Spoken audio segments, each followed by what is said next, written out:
of tea and get comfortable. We've missed you here in our little studio. I hope you're having a peaceful day. I love how you say our little studio, as if we're recording in a wooden cabin by the sea. Well, in my imagination, we are. Cozy lights, warm air, maybe a cat sleeping somewhere near the microphone. All right, imagination accepted. And today's episode is perfect for that cozy mood. We're talking about travel and adventure. My favorite topic. You say travel, and I can already smell airports, coffee, and excitement. And maybe panic because you forgot your passport? Oh, don't even joke about that. I once almost missed a flight because I was looking for my passport. It was in my pocket the whole time. Classic Anastasia. But, that's part of the charm of travel. You never know what'll happen.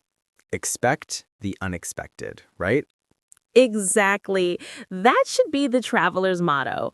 You can plan every little thing, but real adventures usually start when plans fall apart. True. And honestly, that's what makes travel so unforgettable. Yeah. It's like life. You think you're in control, but then a new country shows you that you're not. And that's kind of beautiful. Well said. Do you remember your first trip abroad? Oh, yes, vividly.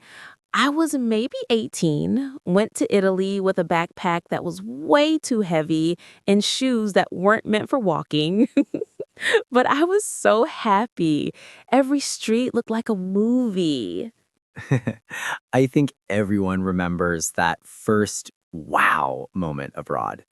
Mine was in Japan. I was amazed by how quiet everything was. Even the trains whispered. That must have been such a contrast for you. Totally. I come from a big, noisy family. So being in a place where everyone respected silence, it felt like stepping into another world. Travel really makes you notice those small cultural things, like how people line up, how they eat, how they say hello. Or how they handle time. Some countries are always 5 minutes early, others are always, you know, relaxed. Oh, I know that relaxed. When I was in Greece, I learned that we'll meet at 6 means maybe 6:30, maybe 7, maybe after dessert. Yes, go with the flow. That's another travel motto. And if you don't, you'll just be frustrated all the time. I think traveling teaches patience better than any book or course. You're right. Patience and curiosity. You stop judging things as right or wrong. You just see them as different. I love that because difference is what makes the world interesting. Exactly. I remember sitting in a cafe in Morocco, and the waiter brought tea with mint leaves. It was so sweet. I thought, too much sugar. But then I saw everyone around me enjoying it, slowly, like a little ritual. It wasn't just tea, it was a way of being together. That's beautiful. I had a similar feeling in Turkey when people sit for hours drinking tea, just talking. It's not about the drink, it's about connection. Yeah, I think every country teaches you something small but deep. In Japan, respect. In Italy, joy. In Morocco, hospitality. And in every trip, you learn something about yourself, too. Yeah, travel is a mirror. It shows you what kind of person you are when no one knows your name. Ah, I love that. Because when you travel, there are no roles, no teacher, no manager, no parent, just you and the road. And sometimes a lost bus ticket. Or a wrong turn that takes you somewhere amazing. Exactly. Getting lost can be the best thing that happens to you. You know, once I was in Lisbon, walking with no map, I followed some music and ended up at a small square where locals were dancing fado. I didn't understand the words, but I cried. It was so real. That's the best kind of travel memory, when emotion surprises you. Yeah, you can't plan feelings. You just have to be open to them.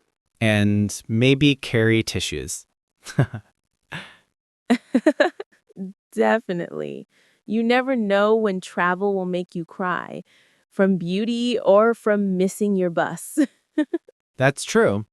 My most emotional travel moment wasn't about seeing something famous. It was when I stayed with a local family in Peru.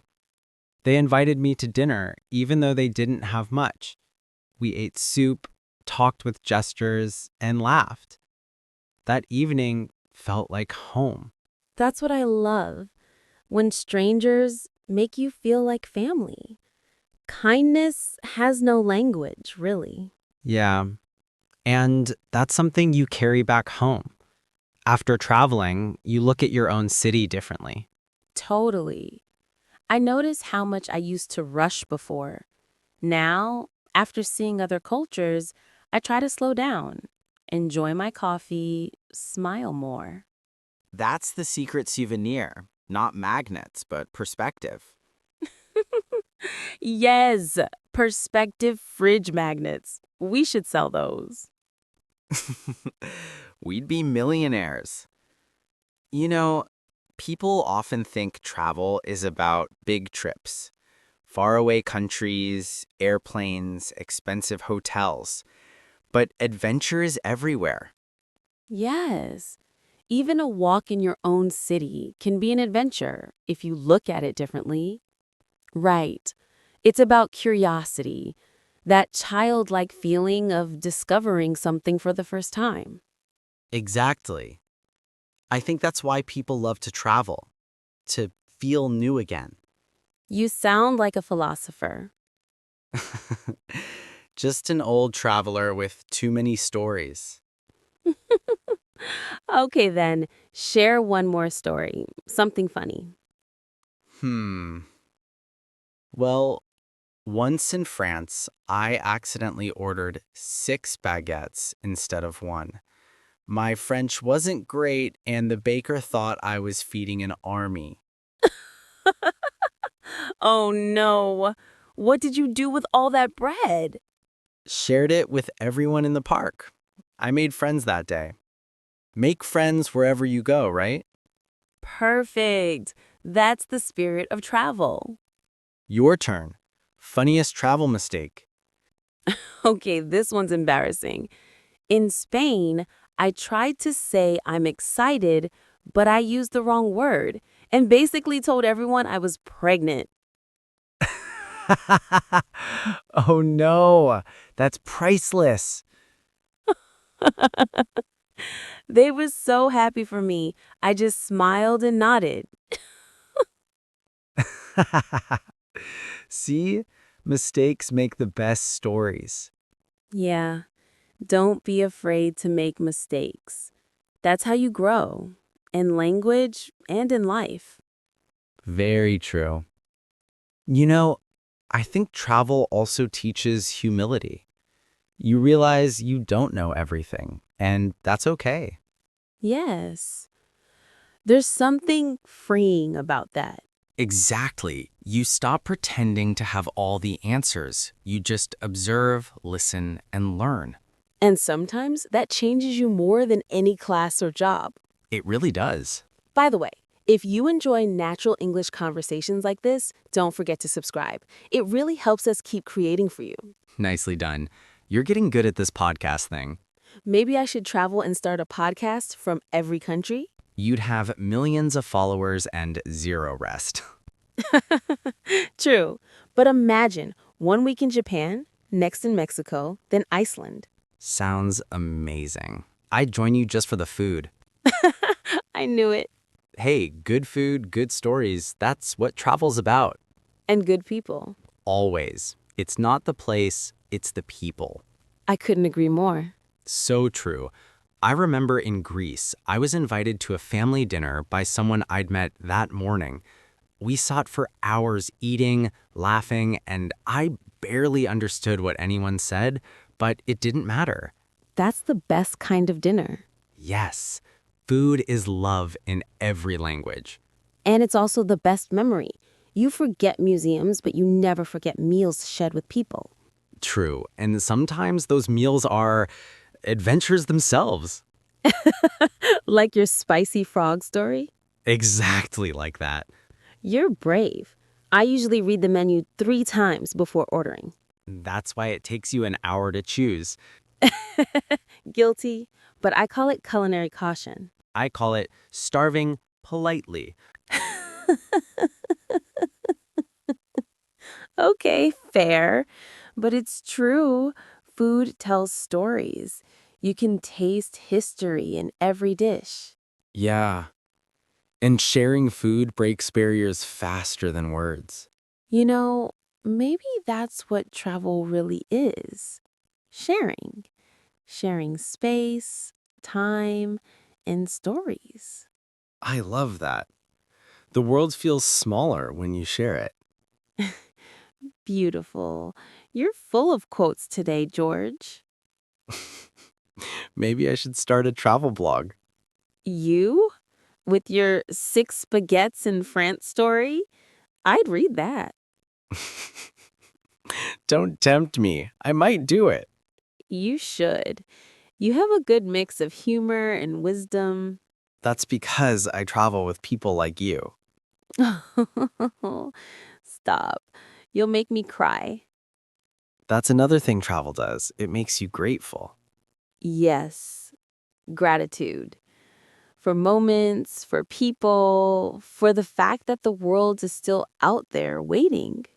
And it reminds us not to take comfort for granted. A bed, a shower, a warm meal. Exactly. Travel humbles you in the best way. Yeah, it teaches less is more. And yet, you come back richer. In stories. Always. Sometimes I think memories are the best currency. I agree. They never lose value. So true. You know, when I was younger, I used to travel to check off places. Like, okay, I've been there. Now, I travel to feel places. Same here. It's not about the destination, it's about the journey. That one never gets old. Because it's always true. You know, it's funny. People travel to escape routine, but then they create new routines on the road. Morning coffee at a different cafe, evening walk in a new street. Yes, I love that. You make tiny homes everywhere. And that's why, after a while, the world feels like one big neighborhood. A neighborhood full of smells, colors, laughter. And a few broken suitcases. Always. Suitcasers are like soldiers. They survive wars. Mine has more stickers than plastic left on it. That's a sign of a true traveler. Or just a bad shopper. Both. You know, I think traveling also makes us storytellers. We collect little pieces of the world and bring them back in words. Yes, and when we tell those stories, we make others dream too. Exactly. Stories are the real souvenirs. That's so true. And maybe that's why we love doing this podcast, sharing stories, passing them on, keeping that spark alive. Yes, and if you're listening, tell us your favorite travel story in the comments. We'd love to hear it. Maybe one day we'll make an episode with your stories. Oh, that would be wonderful.